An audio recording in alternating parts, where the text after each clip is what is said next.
এইজন্য ইবনুল কাইয়িম রাহিমাহুল্লাহ বলছেন যে শয়তান প্রথম যে রাস্তা অবলম্বন করে সেটা শাহওয়া, প্রবৃত্তি, মনের ইচ্ছা পূরণ করার চাহিদা। এটা শয়তানের প্রথম রাস্তা। আর দুনিয়াতে আসার পর প্রথম যে অপরাধ শয়তান সংঘটিত করেছে সেটা হচ্ছে হিংসা, বিদ্বেষ এবং রাগ দিয়ে দুই ভাইয়ের মধ্যে এক ভাই আরেক ভাইকে হত্যা করে দিয়েছে। শয়তান এই দুটো জিনিস দিয়ে মানুষকে ধ্বংস করে দেয়। পৃথিবীতে যত বড় বড় গুনাহ পৃথিবীতে সংঘটিত হয় তার ভিত্তি ইবনুল কাইয়িম রাহিমাহুল্লাহর দাবি অনুযায়ী এই দুইটা জিনিস। প্রথম যেটা জান্নাতে ঘটেছে সেটা, আর দ্বিতীয় যেটা জমিনে প্রথম ঘটেছে সেটা। রাসূল সাল্লাল্লাহু আলাইহি ওয়াসাল্লাম শয়তানের ক্ষমতা সম্পর্কে বলছেন, শুনো, ইন্নাশ শাইতানা ক্বাদ আহালা বাইনি ওয়া বাইনা সালাতি। শুধু তোমাদের নয়, আমি মুহাম্মদ আমার সালাতে আল্লাহর স্মরণে বাধা সৃষ্টি করে শয়তান। আর এই শয়তানের নাম হচ্ছে খিনজিব। রাসূল সাল্লাল্লাহু আলাইহি ওয়াসাল্লাম নাম সহ বলেছে, তোমাদের কারো সালাতে যদি শয়তান বাধা সৃষ্টি করে তাহলে তোমরা বাম দিকে 3 বার থুথু দিয়ে আউযুবিল্লাহ পড়বে। শয়তানের বাস্তবতা রাসূল সাল্লাল্লাহু আলাইহি ওয়াসাল্লাম যত হাদিস এসেছে শয়তান সম্পর্কে, যত হাদিস কোরআনের আয়াত এসেছে শয়তান সম্পর্কে, সবগুলো যদি বলতে থাকা হয় ঘন্টার পর ঘন্টা বলা যাবে। শয়তানের বাস্তবতা বোঝানোর জন্য রাসূল সাল্লাল্লাহু আলাইহি ওয়াসাল্লাম মানুষকে এত কিছু বলেছেন। একদিন একজন সাহাবী রাসূল সাল্লাল্লাহু আলাইহি ওয়াসাল্লামের সামনে বলতেছে, আল্লাহ রাসূল, তাইসা শয়তান, শয়তান ব্যর্থ হয়ে গেছে। আর একজন বলতেছে যে লাআনাতুল্লাহি আলা শয়তান, শয়তানের উপর আল্লাহর অভিশাপ। তখন রাসূল সাল্লাল্লাহু আলাইহি ওয়াসাল্লাম বলেন, খবরদার, তোমরা শয়তান ব্যর্থ হয়ে গেছে বা শয়তানের উপর আল্লাহর অভিশাপ এই বাক্য ব্যবহার করিও না। এই বাক্য ব্যবহার করলে শয়তান অহংকারে পামে ফুলে ফেপে বড় হয়ে যায় যে আমার ক্ষমতা সম্পর্কে মানব জাতি তাহলে বুঝতে পেরেছে, আমি তাহলে সফল হয়েছি। শোনো, যখনই তোমরা শয়তানকে ছোট করতে চাইবে তোমাদের সামনে, তখন তোমরা আল্লাহর নাম নিবে, বিসমিল্লাহ। যখনই তোমরা আল্লাহ সুবহানাহু ওয়া তাআলার নাম নিবে, তাসাগারা শাইতানু মিসলা যুবাব, শয়তান মাছির মতো ছোট হয়ে যাবে তোমাদের সামনে। সম্মানিত উপস্থিতি, শয়তানের এই রাস্তাগুলো থেকে আমরা যদি বাঁচতে চাই, মানুষের অন্তর হচ্ছে শয়তানের হামলার জায়গা। মানুষের অন্তর হচ্ছে দুর্গ।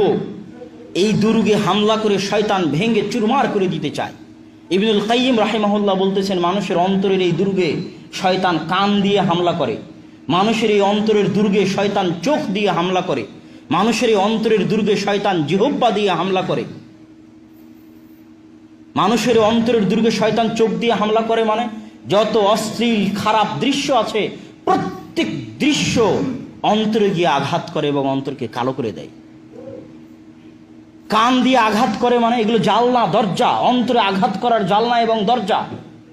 যত দুনিয়াতে অশ্লীল কথাবার্তা রয়েছে এগুলো কান দিয়ে শোনানোর মাধ্যমে সরাসরি অন্তরে আঘাত করে শয়তান এবং অন্তরকে কালো কুচকুচি করে দেয়।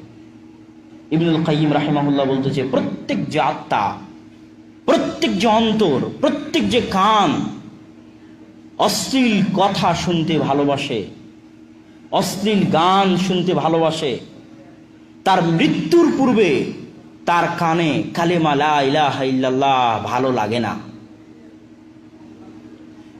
যে কান গান শুনতে অভ্যস্ত, অশ্লীল কথা শুনতে অভ্যস্ত, সে কানের কাছে মৃত্যুর পূর্বে যদি কেউ বলে বলো লা ইলাহা ইল্লাল্লাহ, এই লা ইলাহা ইল্লাল্লাহ কালেমা তার কাছে ঘৃণার বস্তুতে পরিণত হয়। আল্লাহ হেফাজত করুক, আল্লাহুম্মা আমিন। সুতরাং শয়তান আমাদের অন্তরে প্রভাব বিস্তার করতে চায় আমাদের কান দিয়ে, আমাদের চোখ দিয়ে, আমাদের জিহ্বা দিয়ে। এগুলো শয়তানের প্রবেশের রাস্তা। শয়তানের এই ভয়ঙ্কর জাল থেকে, শয়তানের এই ভয়াবহ ষড়যন্ত্র এবং প্ররোচনা থেকে মানুষ যদি নিজেকে হেফাজত করতে চায়, তাহলে রাসূল সাল্লাল্লাহু আলাইহি ওয়াসাল্লাম মানুষকে কিছু পদ্ধতি শিখিয়ে দিয়েছেন, যার মধ্যে একটা আমরা আলোচনা করলাম যে আল্লাহর নামের উচ্চারণ শয়তানকে ছোট করে দেয়।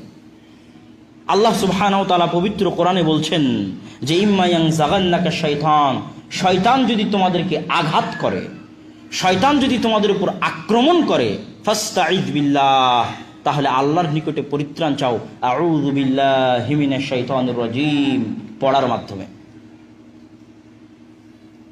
রাসূল সাল্লাল্লাহু আলাইহি ওয়াসাল্লাম শয়তানের প্ররোচনা থেকে বাঁচার শয়তানের ষড়যন্ত্র থেকে বাঁচার, নিজেকে শয়তানের আক্রমণ থেকে হেফাজত করে সিরাতে মুস্তাকিমে চলার জন্য যে বড় বড় পদ্ধতিগুলো বলেছেন, তার মধ্যে একটি পদ্ধতি হচ্ছে 5 ওয়াক্ত সালাত জামাতে আদায় করার মাধ্যমে।